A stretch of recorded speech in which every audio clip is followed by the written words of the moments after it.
Hey friends, dementia and Alzheimer's is such a critical issue facing virtually every family in America and really around the world. 1 in 9 Americans over the age of 70 has Alzheimer's, according to recent statistics from the Alzheimer's Association. It's devastating.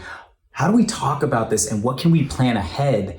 Because it's so tough. Like often people get these symptoms and they aren't aware of them. So this can be a real talk that I want to have with you, Dad. Yeah. We've helped thousands of families to deal with this, but what about us? So talk to me about Tie Me to the Mast, and it's a talk you gave at Stanford Law School. It is. What do we mean by Tie Me to the Mast? Give people some background on this. So the perspective on this is not from the legal planning perspective or from the child's perspective. It's from the parent's perspective, which I think is really important. It's on us primarily to take responsibility for our planning, to not have our heads in the sand.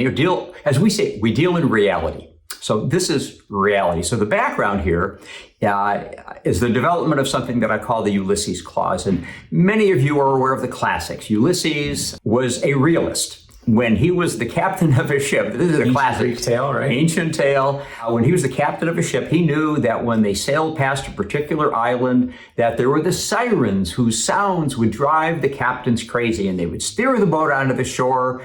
There would be a shipwreck and everybody would die. So he knew that that was a problem. So what did Ulysses do? He said to himself, I'm vulnerable. I'm human. So he had his crew literally tie him to the mast so that he couldn't say anything. He couldn't belabor the issue and make sure. Tempted, he would have steered right onto the shores. Yep. So he was realistic. So my take from that is that I should be realistic about the possibility that I could someday have issues with capacity and make terrible judgments. And I don't want to expose myself or my family to that. I mean, who does? So that led again to the evolution of what I call the Ulysses Clause, which I have signed, by the way. So my Ulysses Clause basically Where is this? Is it in your power of attorney document? I've embedded it, but I also have a separate document that I give to my trustee and that I give to key family members so they're aware of it. I'm that key family member. How about that? I gotta hear this. This is good. Well, first your mom, first my wife, the first person named, but you are indeed the alternate currently. So better or worse. So my statement basically says, I acknowledge that I'm human and that I could have issues at some point in time with capacity. It could be dementia or something less challenging than full-blown dementia, but have questions about my capacity. And I could start making stupid judgments. I could fail to pay bills. You start making stupid judgments? Uh-oh. We're not going to build that much reality today. Sorry. We're going to deal in the future. Yeah, I think so.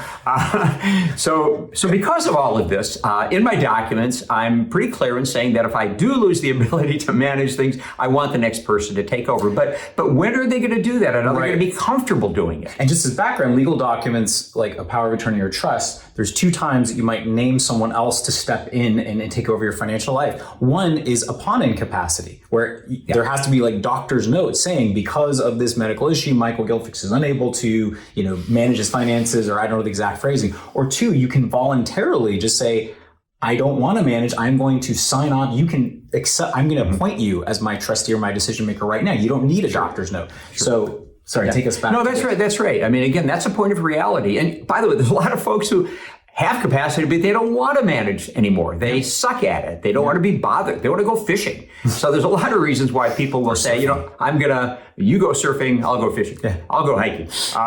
There's a lot of reasons why it might make sense to no longer have to retain these responsibilities. So mine says, if I exhibit any of these behaviors, I want you to intervene. I affirmatively want you to intervene. I'm listening right now. This could be me. Listen up. Or, by the way, if you develop these issues, you never know, young man. You never know. Okay, what are the issues? So, am I no longer paying bills on time when I always used to do so? Am I paying the same bill twice 2 or 3 times? A lot of us have seen that happening. Am I suddenly making charitable contributions that I never made before? I mean, some newfound charity that I never cared about, suddenly is $500 there, $1,000 there. In the extreme, am I possibly becoming subject to some form of abuse or a scam? We can become a little bit more vulnerable, so we want to be, we want to be careful about that. Whereas I have always reviewed financial statements in the past to see how things are doing. I mean, am I reasonably well invested? Am I just failing? Have I just stopped? I just don't pay any attention to it anymore. Somebody needs to pay attention. If I don't, I want to make sure that somebody does.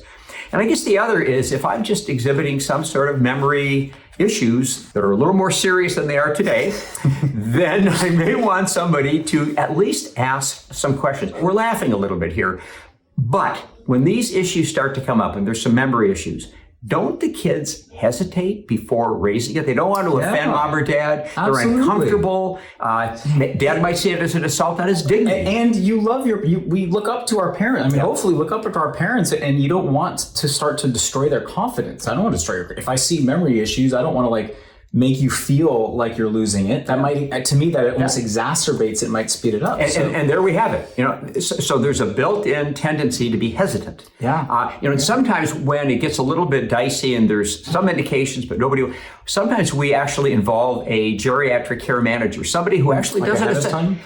Well, you usually have to do that when the issues start to arise, because ahead of time doesn't really help. Right. Yeah. So this isn't a psychological analysis or a full-blown dementia diagnosis. It's somebody who's skilled at kind of knowing what aging means, and can give some real perspective based on their experience and their training. To summarize the Ulysses Clause, you just listed 6 different symptoms or examples of what I or someone else might be looking for. Behaviors. Let's say those behaviors are happening. Maybe you're paying bills twice. Maybe you're making donations to charities you've never made donations to. Maybe you're just clearly forgetting things but refusing to acknowledge it. What do I do? How does this document come into play? So hopefully this document will stimulate the individuals named or given responsibility to step up. But yeah, I could be in total denial, and that's not uncommon at all, especially with us guys. I mean, let's face it, guys are worse on this than women as a general statement. So at that point, again, going back to what the documents say, every trust, every power of attorney, well, let's go to the trust. Every trust says that if I am the trustee and I become unable to manage the trust, if I'm not able to deal with financial issues, there'll be some language in the trust defining this, and usually it'll say my doctor or my attending physician or 2 doctors have to so attest. There can be other ways of getting there, but there has to be language, a trigger, so to speak, that would result in my being replaced by my alternate or successor trustee. So that's the way that you build this issue, an acknowledgement of this issue into your estate plan. The last thing in the world you want is to have somebody go to court. That's extreme. So you avoid that. If you don't have an estate plan, or if there's a fight within the family, like if a parent refuses to step down, refuses to see a doctor, whatever, that's where you have to go to court to get a conservatorship, as we called it in California. Basically, a court order saying my dad. Sorry, Dad, but my dad here's all the medical evidence. He is not acting rationally. He's losing his capacity. Therefore, court, please give us the power going over you to step in and take over your life, both for medical and financial. And we don't want that. I have to say, with our clients, because of the way we structure the documents, because of our experience, it's almost more important than the documents. It's 1 in 1,000 where we have to go to court to get the conservative. There's always a way of working it out. Well, let me give you one other example, by the way. Okay, so let's say I'm a trustee and I'm not doing well. I may have to be managed, and here's what I mean by that. One approach, rather than replacing me, is to raise the idea of the next person now becoming a co-trustee. So they suddenly have the power to see all the documents. Maybe they take lead responsibility. So again, that's kind of a middle ground. It respects Dad. He still has a role, but he's going to have a partner. So let's say you're seeing the signs that you outlined in the Ulysses Clause, but there's some resistance. You're like, no, I don't want to give up power. That's a great in between. You say, look, Dad, why don't you just appoint me as co-trustee? I will help out. I'm not taking away your rights. You can still overrule me, maybe if you want, but we'd have equal shares of responsibility and power. So I think that's really good. So kind of wrapping this up, let's say I see that you're having some of these issues outlined in the Ulysses. The Ulysses Clause, by the way, we talked about, it's not really a binding legal document, it's something included there, but it can help. So let's say I start to see this, what are the right and wrong ways to raise this in a conversation with a parent? Right, see, that's what I think the main beauty of the document is. You would come to me and say, hey, Dad, you signed this. If you signed a Ulysses Clause ahead of time, right? That's helpful. This is the entree. This is the whole rationale to get us past that initial barrier. But so let's say whether or not you have the Ulysses document. What are the right and wrong ways? So the right way is to be really direct, yet respectful, and say, look, I see some issues here. Let's just go over it and let's talk about it. And hopefully that will generate a discussion. Let's not say, Dad, I think you're losing it. We got to deal with this. Well, I kind of tell that to you all the time anyway. I think you're losing a lot of it doesn't time. work. Although you tell me I'm losing it too sometimes. That has happened. So absolutely, I think it should be a proactive, positive conversation about, hey, look, I'm a little concerned. I just want to make sure that everything's covered, that you're taken care of. And certainly, the wrong way is attacking someone or telling them that they're losing it. And also, I think it's important to frame it in that, hey, I want to protect you. This is not, I want to help you. I want to support you. It's not about, I want to take away your rights and take away your ability to make decisions. Yeah, I think that's very individualized.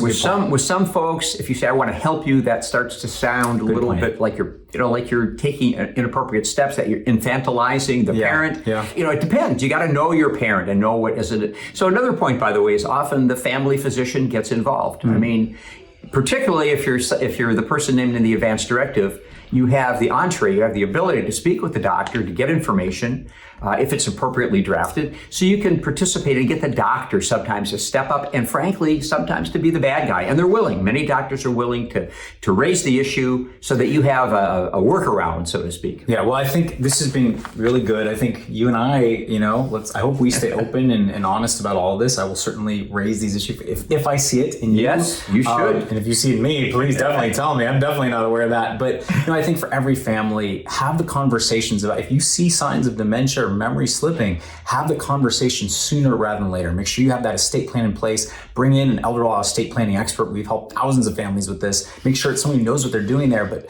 start before it's an emergency. Talk about it before a parent is really in a place where they're making all sorts of mistakes. It's so powerful to plan ahead. An ounce of prevention is worth a pound of cure, as they say. So anyway, I hope this was helpful. If you like this comment, share this with somebody. I hope this is providing some guidance to the millions of American families facing this issue. Stay tuned, subscribe, leave a comment, a question if you have this. Share this with someone who's facing this. And I hope everybody's staying safe, sane, and healthy. And take care. Take care.